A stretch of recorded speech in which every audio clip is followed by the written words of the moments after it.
and welcome. Navigating through post-secondary education can be challenging at the best of times, but even more so for a student with a disability. In our first segment, we see how one of Canada's largest colleges offers support. Disability Services at George Brown College is a department that we have here to help students with the accommodation process to enable them to get their education. So we're in the midst of calling it accessibility services though, because it's a more holistic approach.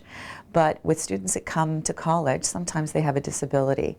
And so we equal the playing field for them. We don't modify the curriculum at all, but what we'll do is we'll help them and based on their disability and based on the courses that they're in, increase their ability to level the playing field for them. So for instance, if a student has a learning disability, they'll come with the documentation that shows what their specific learning disability is, and we'll help modify that piece so that they can be accommodated in the classroom. So teaching them how to learn differently or giving them extra time on tests or specific adaptive technology that they'll have to help them with that.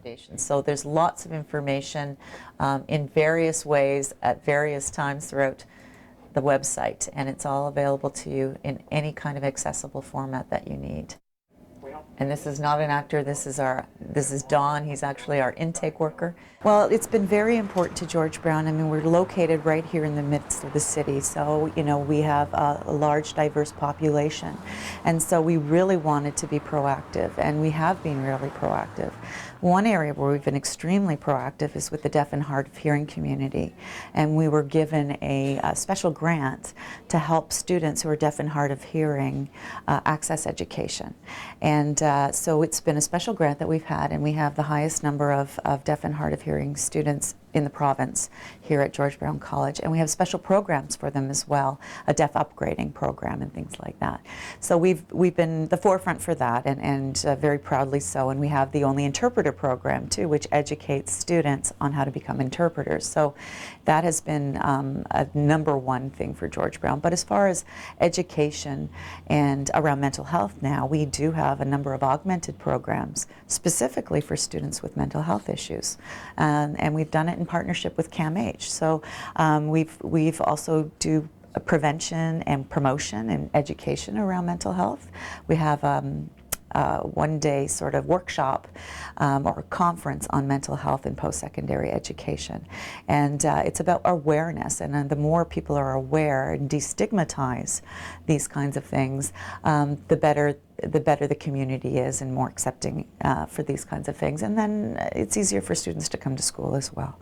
And then you have the supportive services behind them. And even though it's just been mandated, and it's always been a community that's really embraced diversity and Sure. disability being one of the diversity. It's note-taking for? Yeah, it's for the in-class note-taking. Okay, great. There's many kinds of disabilities.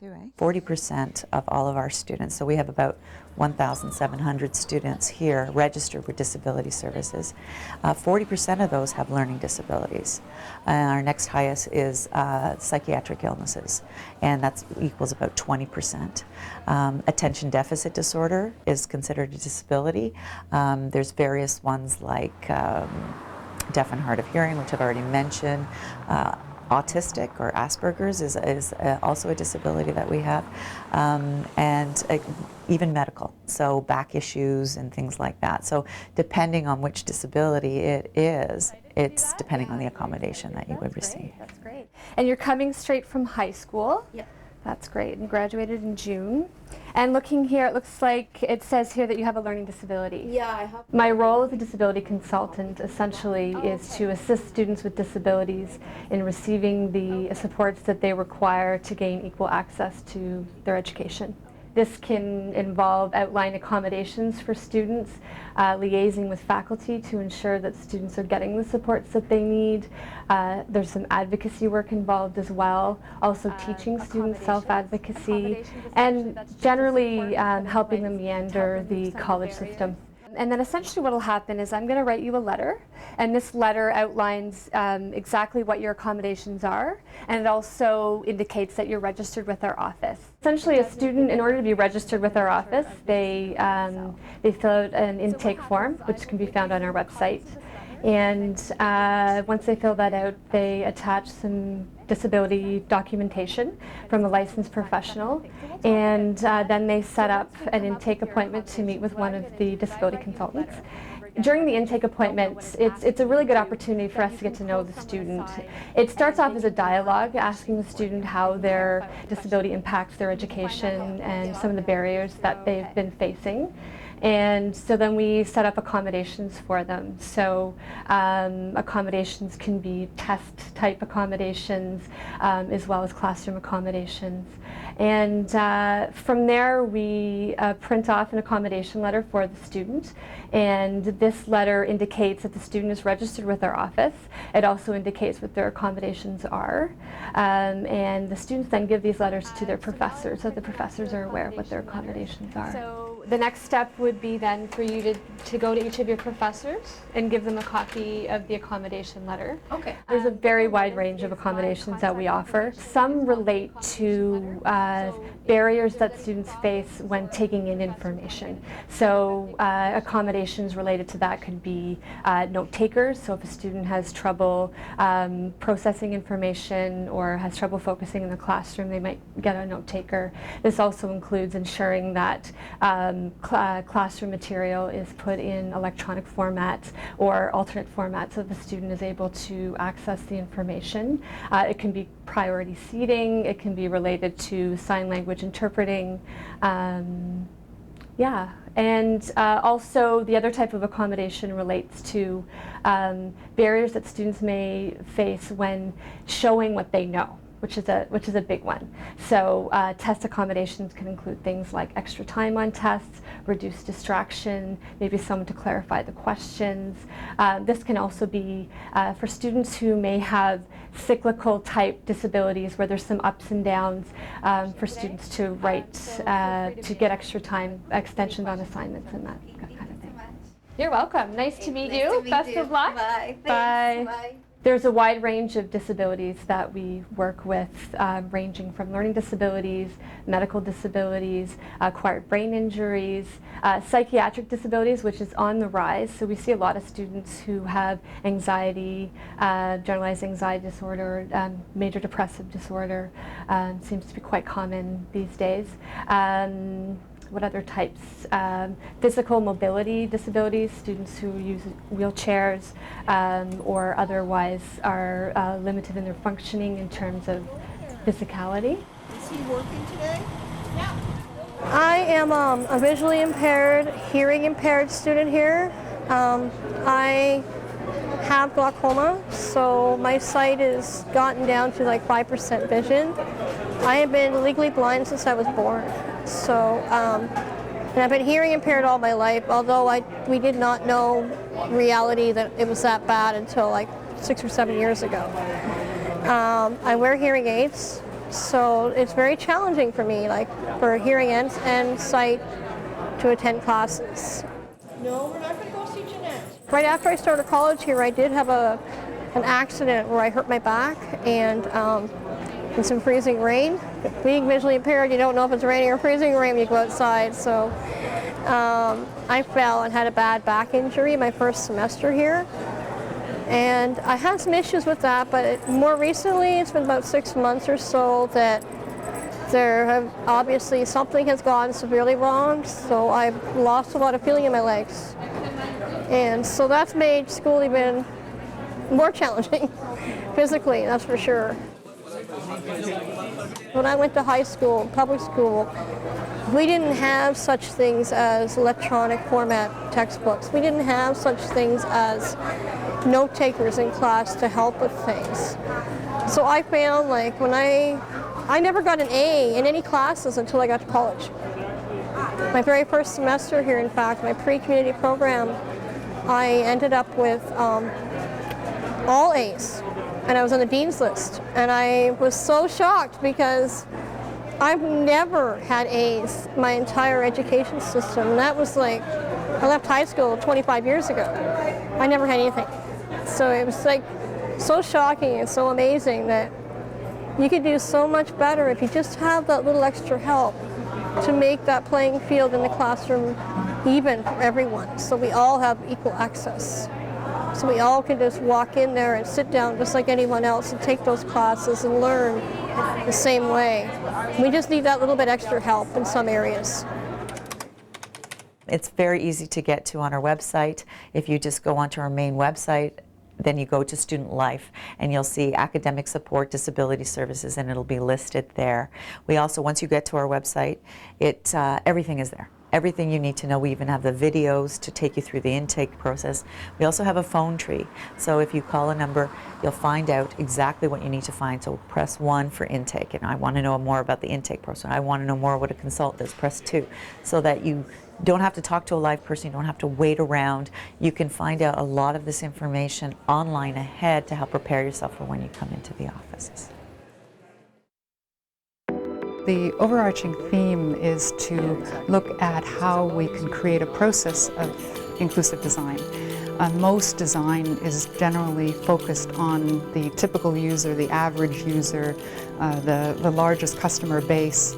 And in fact, what we want to focus on is the outliers, the individuals that are usually eliminated when you look at research data. OCAD University has recently initiated a 2-year master's program where students learn to design for the full range of human diversity. I don't think it's a label, because if I touch on it, it doesn't really do anything. It's just text. The overarching theme is to look at how we can create a process of inclusive design. Most design is generally focused on the typical user, the average user, the largest customer base. And in fact, what we want to focus on is the outliers, the individuals that are usually eliminated when you look at research data. And so the courses are very different. One of the first courses we have is called Unlearning and Questioning, because one of the things we need to do to accommodate designing for diversity is to question the assumptions that we have about design, to question the assumptions we have about research. The courses are, a lot of them are applied and experiential. So we engage in what's called critical making, where we actually make something, or we work with the materials and the content to create something, and through that process reflect upon the process critically.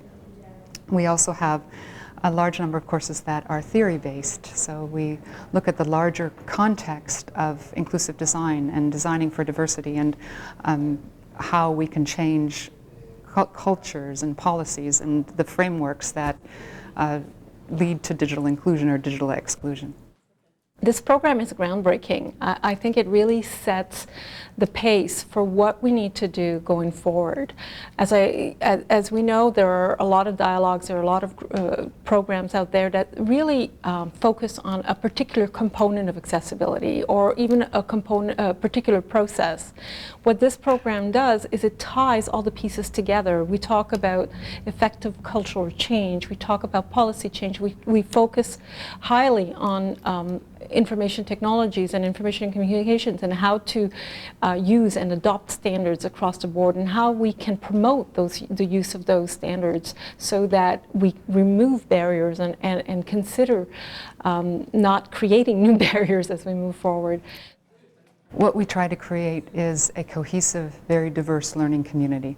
And so we're recruiting students with a huge range of backgrounds from many different countries, speaking many different languages, and individuals with disabilities as well. And what we hope to engage the students in is what we call reflective practice, or designing with rather than designing for.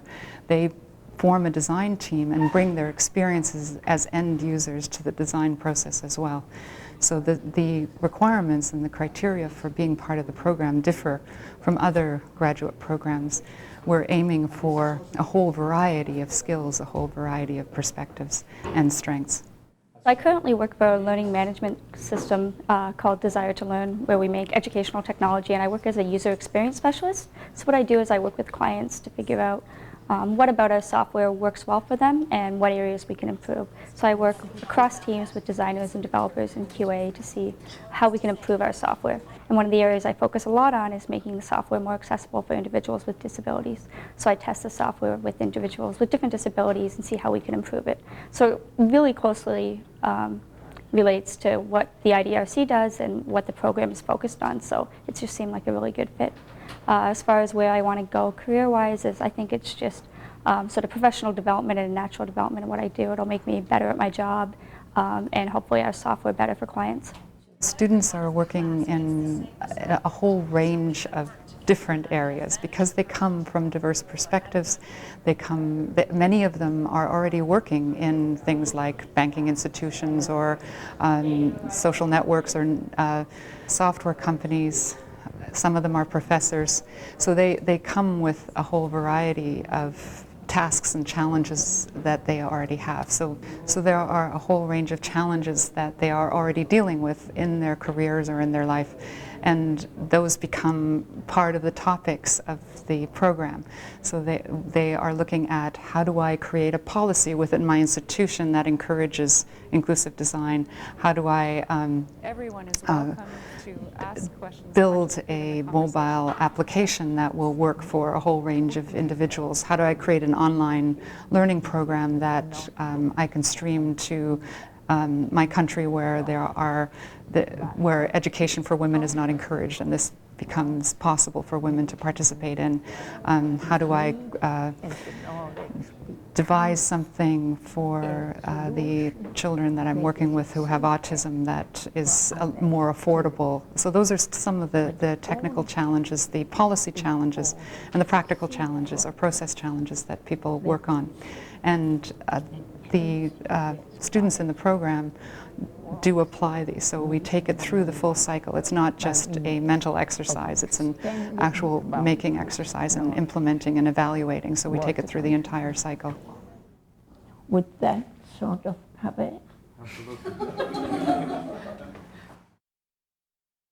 Accessibility Advantage always strives to include people with disabilities in our presentations, and that's often people's favorite part, to hear firsthand accounts. It gives a lot more meaning to what the customer service standard really means to people. Can you all see me? I can't. So can you give me an idea how many of you are here? Maybe starting from this side, tell me your name.